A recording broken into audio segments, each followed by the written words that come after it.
Olha, ele tá em praticamente toda a cozinha, mas junto com ele sempre vem aquela pulga atrás da orelha, né? Será que o aparelho de micro-ondas pode causar câncer? Pois é, hoje a gente vai direto ao ponto para desvendar esse mistério, e a ciência vai ser a nossa bússola. Bom, essa preocupação com micro-ondas não é nada nova, né? Na verdade, ela é só a ponta de um medo muito maior sobre as tais radiações do nosso dia a dia. Então, vamos entender de onde exatamente vem todo esse receio. E aí a gente chega na pergunta de R$ 1 milhão, aquela que todo mundo já ouviu em algum canto. É verdade mesmo que o micro-ondas causa câncer? Qual é a real disso? Para ser bem direto, a resposta é não. Um não bem grande, com base em décadas e décadas de pesquisa. Mas o mais interessante não é só a resposta, e sim o porquê. E é aí que a gente vai mergulhar agora. Certo, então, se a ciência diz que não, por que essa história continua tão viva por aí? A persistência desse mito, na verdade, fala muito sobre como a gente lida com a ideia de risco, sabe?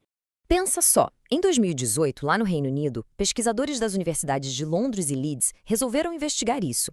Eles conversaram com mais de 1.000 pessoas e o que eles descobriram foi um pouco alarmante. Existe uma confusão enorme sobre o que de fato aumenta o risco de desenvolver câncer.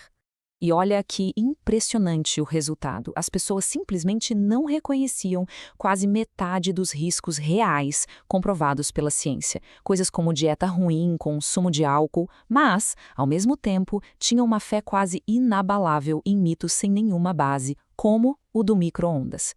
É um desequilíbrio bem perigoso, né? Isso acaba gerando um efeito psicológico que os especialistas chamam de fatalismo. Sabe aquela ideia de que adianta tudo dar câncer mesmo? Então, é um pensamento perigoso porque faz a gente ignorar as coisas que a gente realmente pode controlar para ficar se preocupando com medos sem fundamento. Ok, então vamos para a parte da ciência que bota um ponto final nessa história. O primeiro passo aqui é entender uma coisa fundamental. A palavra radiação não significa uma coisa só. Na verdade, ela descreve fenômenos bem diferentes.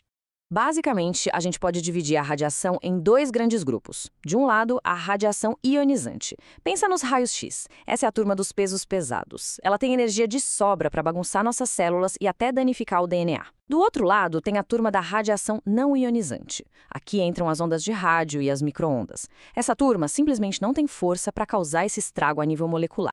E a ciência, olha só, até calculou o nível de força mínimo para uma radiação ser perigosa para o nosso DNA.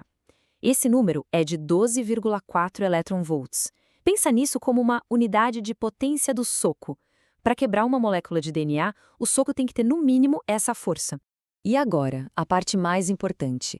A radiação do micro-ondas, ela tem 10.000 vezes menos energia que esse valor mínimo. Nem faz cócegas.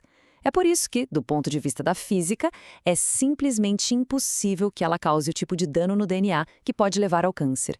Beleza. Se não é com radiação perigosa, então como é que o almoço fica quente? Mágica? Não, não. O nome do processo é aquecimento dielétrico e é pura física super legal de entender. Para a gente entender isso de um jeito fácil, é só imaginar o seguinte.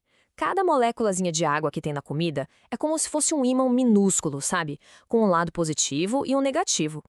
O que o micro-ondas faz é criar um campo elétrico lá dentro que fica mudando de lado, positivo, negativo, bilhões de vezes por segundo.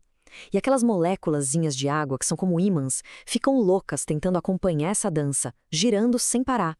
É essa agitação, esse atrito entre elas, que gera o calor.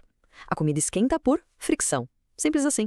Ok, já entendemos como a comida esquenta. Mas aí vem outra dúvida, né? Se tem toda essa agitação acontecendo lá dentro, é seguro ficar aqui do lado de fora, olhando pelo vidro? Pode ficar numa boa. Os micro-ondas são basicamente cofres de metal. As paredes refletem as ondas todas de volta para a comida, e aquela telinha preta com furinhos na porta, aqueles furos são calculados para serem menores que as ondas. Então elas simplesmente não conseguem passar. É uma engenharia bem inteligente e super segura. Ah, mas e se o aparelho for muito velho? Ou se a porta estiver meio quebrada? É uma pergunta justa. E se vazar um pouco dessa radiação? Olha, mesmo nesse cenário, a ciência é bem clara. O risco continua não sendo câncer. O perigo, se houver, é de queimadura. É um perigo térmico. A energia que escapa faria com a pele o mesmo que faz com a comida. Aqueceria. O perigo é o calor. E tem mais um detalhe interessante. O nosso corpo é feito em grande parte de água. E por causa disso, as micro-ondas não conseguem ir muito fundo na pele, no máximo uns 3 centímetros. Ou seja, mesmo no pior cenário de vazamento, os órgãos vitais lá dentro estariam bem protegidos. Beleza, vamos juntar todas as peças desse quebra-cabeça e ver o que a gente leva disso tudo para a nossa vida, para o nosso dia a dia. E olha, não é só a gente falando. A Organização Mundial da Saúde, que é a maior autoridade no assunto no mundo, já revisou todos os estudos sobre isso. A conclusão deles é sempre a mesma. Não existe nenhuma evidência de que a exposição a campos eletromagnéticos de baixo nível, como os de um micro-ondas, faça mal para a saúde.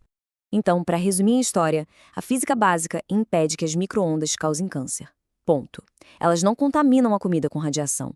E o mais importante, ficar com medo de mitos pode tirar o nosso foco daquilo que realmente faz a diferença para a nossa saúde. E isso tudo deixa uma pergunta no ar, né? Pra gente pensar, além dessa história do micro-ondas, que outros mitos sobre saúde podem estar tirando o nosso foco de cuidado que realmente importa para o nosso bem-estar?